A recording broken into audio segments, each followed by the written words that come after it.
jusqu'au bout.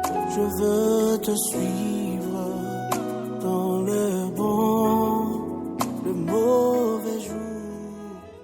Devant vous, c'est le révérend pasteur Ernathan Kondesambu de l'aumônerie universitaire protestante de Mvoisi.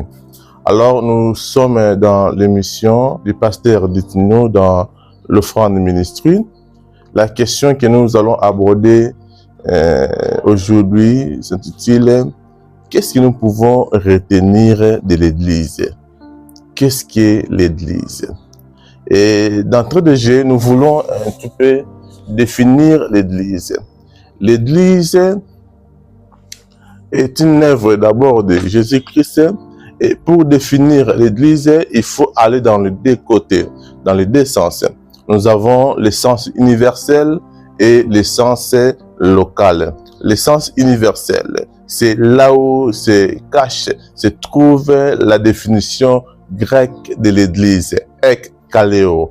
Ek une préposition grecque qui signifie hors de, et kaleo c'est un verbe grec qui signifie appeler. Donc par définition, de manière étymologique, l'Église signifie les peuples qui sont appelés, les nations qui sont appelées hors de. Hors de. Donc nous sommes appelés du monde pour aller hors du monde. Cela veut dire nous étions autrefois. C'est Paul qui l'articule bien en des expressions en disant autrefois j'étais et aujourd'hui. C'est ça en fait l'Église. L'Église subit ces deux mouvements. Il était dans le passé et maintenant il s'inscrit dans le présent. Alors, pour aborder ce thème, combien important, combien profond, l'Église, nous voulons aujourd'hui pour le cadre de notre émission aborder deux grandes questions. La première question que nous allons aborder aujourd'hui, nous voudrons en peu de mots connaître la mission de l'Église. Sachant que l'Église, c'est l'ensemble des croyants qui sont appelés hors du monde. Alors la grande question qu'on va se poser, quelle est la mission de l'Église? Nous allons y répondre tout de suite là. Et la deuxième préoccupation, ou sinon question, nous allons nous intéresser sur les images. L'Église nous donne quelle image? Alors, pour répondre à notre première question, la première mission de l'Église, bien aimé, retenez-le. La première mission de l'Église, c'est de glorifier Dieu. C'est la grande mission. Une Église qui ne se soucie pas de la louange de notre Dieu.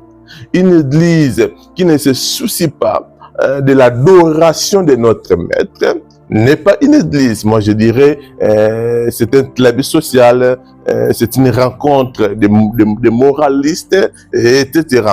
La première mission de l'Église Ténélé, c'est de glorifier Dieu. Cela est une attitude. C'est pour cela que Jésus-Christ dit, quoi que vous fassiez, faites tout pour la gloire de Dieu.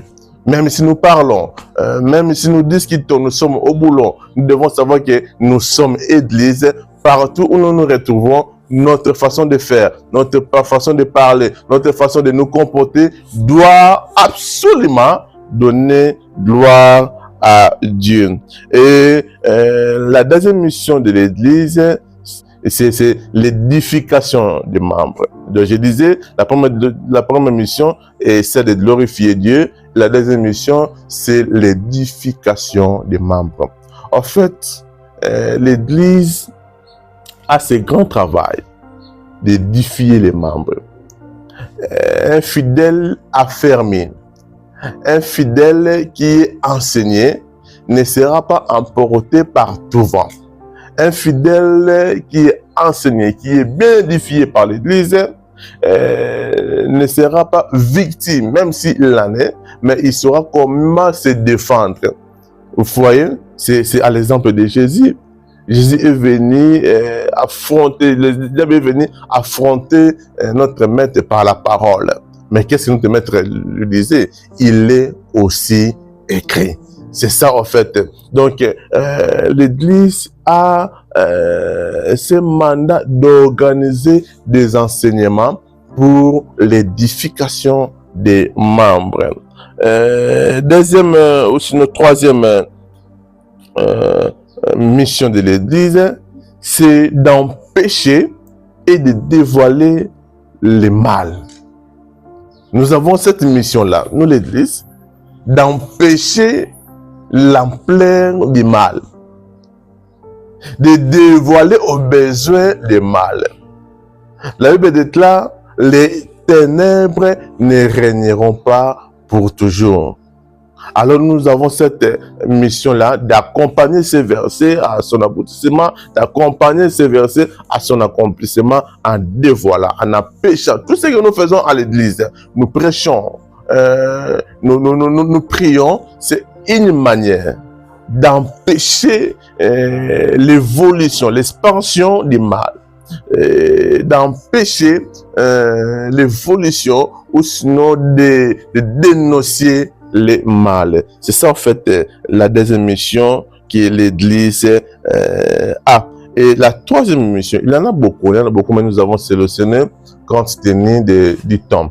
La troisième mission, c'est d'évangéliser le monde. Nous avons cette obligation. Nous sommes sauvés et nous avons ce devoir d'aller auprès de ceux qui ne le sont pas pour qu'ils soient eux aussi sauvés. La Bible est là, c'est en fait la dernière parole de Jésus à ses disciples. Allez et faites de toutes les nations mes disciples. Matthieu chapitre 28, verset 19. Alors, abordons un tout petit peu la question sur les images de l'Église. En fait, l'Église a beaucoup d'images. La première image que nous pouvons donner, c'est que l'Église est le corps du Christ. 1 Corinthiens chapitre 12, verset 24 nous en dit quelque chose. L'Église est le corps de Christ. Étant donné que l'Église est le corps de Christ, Jésus-Christ lui-même en est la tête. En grec, la tête, c'est képhalé. Képhalé qui signifie chef, qui signifie tête, dirigeant, etc. En fait, si nous voulons analyser ces mots grecs, cela signifie un chef et celui qui sert. Or, Jésus-Christ était le premier et le premier à servir l'Église. C'est pour cela il s'est donné lui-même pour l'Église. Il a fait couler son sang pour l'Église. Le premier serviteur, il est le serviteur fidèle, c'est Jésus-Christ. C'est pour cela la Bible déclare qu'il est le chef de l'Église, la tête de l'Église. Donc, comprenons que la première image de l'Église, c'est le corps de Christ. Tous, nous sommes membres. Je ne sais pas, si les pieds, la main, je ne sais pas quoi, quelle partie du corps que tu représentes dans le corps de Christ. Absolument important. La deuxième chose, la deuxième image de l'Église, c'est que l'Église est le temple de Dieu.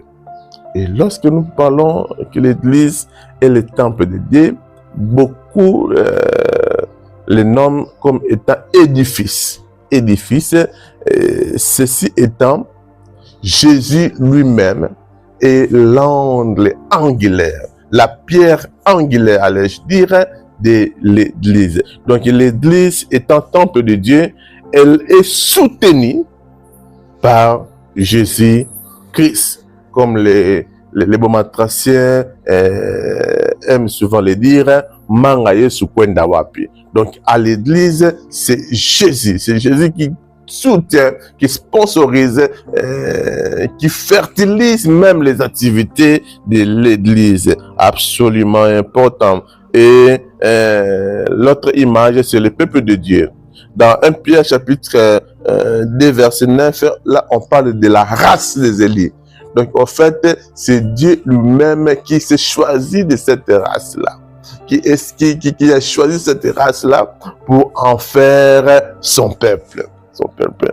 Et la dernière plutôt, c'est que l'Église est la famille de Dieu. En fait, j'aimerais conclure en disant ceci. Nous ne devons pas blaguer avec l'Église. Pourquoi? Parce que l'Église est l'œuvre de Jésus-Christ. Que Dieu vous bénisse. Je veux te suivre.